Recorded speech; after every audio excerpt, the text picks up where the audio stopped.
The wind screamed across the Wyoming plains that night, a white blizzard swallowing everything in sight. The snow came in sideways, cutting through the darkness like shards of ice.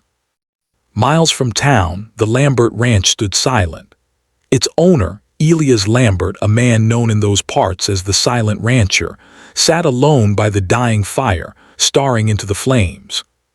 He hadn't spoken much to anyone since the accident 3 winters ago, the one that took his wife and unborn child. Since then, he'd spoken only when necessary, lived only to work, and believed that some hearts were meant to stay broken. Outside, the storm raged harder. The horses cried in the barn, the wind rattled the shutters, and Elias tossed another log onto the fire. He just started to doze off when he heard it. A knock. At first, he thought he'd imagined it. Nobody came out this far in weather like this. Then came another, louder, desperate. Elias grabbed his rifle and opened the door. A blast of snow hit him in the face, and through the swirling white he saw her, a young woman, half frozen, clutching a bundled baby in her arms. Her lips trembled, her eyes wide with terror. "Please," she whispered, voice cracking. "Please, sir, my baby, he's freezing." Elias didn't hesitate. He stepped aside, his deep voice low and steady. "Get in." She stumbled inside, collapsing to her knees near the fire. Elias shut the door hard against the wind and quickly tossed more wood into the hearth. For a long moment, the only sound was the crackling fire and the woman's trembling breath. The baby whimpered softly in her arms. Elias knelt beside her, his weathered hands surprisingly gentle as he reached for a blanket. "Here," he said quietly, "wrap him in this." She looked up at him, her eyes a storm of fear and exhaustion. "Thank you, I didn't know where else to go." He poured her a cup of hot coffee, then another for himself. "Storm'll last all night," he muttered. "You're safe here." Hours passed before she spoke again. "My name's Clara," she said softly. "We were heading west, my husband, her voice broke. He didn't make it. Bandits attacked our wagon 2 days ago. I've been walking ever since." Elias' jaw tightened. He'd seen what the roads did to travelers, especially women. He didn't ask more. Instead, he nodded toward the small bundle. "What's his name?"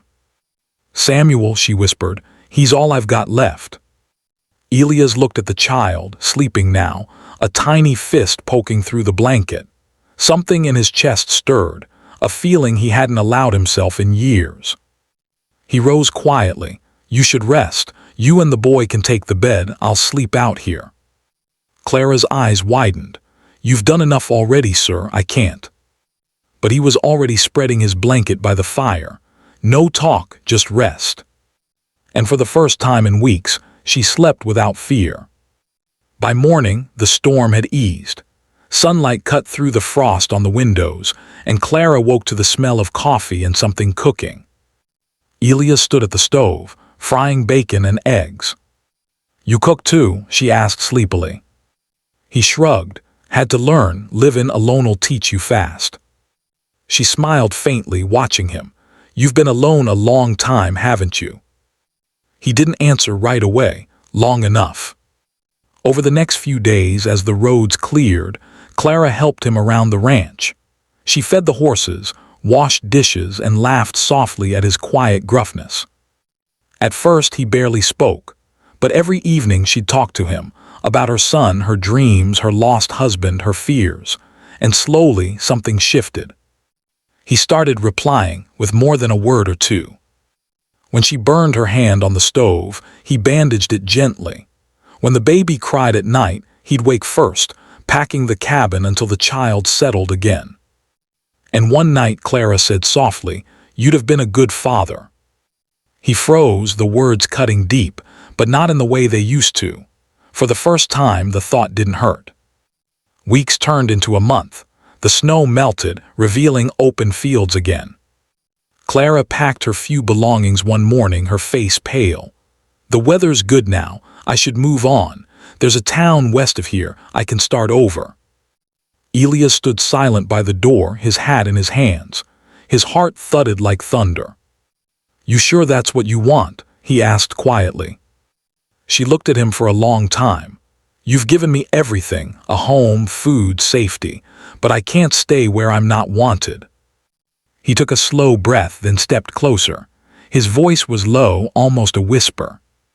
"You were never not wanted." She blinked. "Elias." He looked down at her baby, now laughing on the rug, then back into her eyes. "You and that boy, you brought life back to this place. Before you came, this house was just wood and ghosts." Clara's voice trembled. "Are you saying you want us to stay?" He nodded once.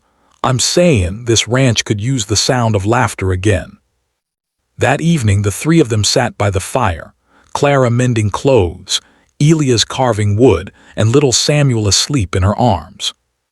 Outside, the last snowflakes of winter drifted past the window, soft and quiet. Elias reached out, hesitated, then rested his hand gently over hers. She didn't pull away. For the first time in years, he smiled, a small, quiet smile that reached his eyes. "You and the boy saved me," he said softly. Clara looked at him, tears in her eyes. "No, Elias, you saved us." And in that old ranch house, where silence once ruled, the sound of a baby's laughter filled the air, warm, alive, and full of promise. From that night on, the townsfolk noticed something strange about the silent rancher. He wasn't silent anymore.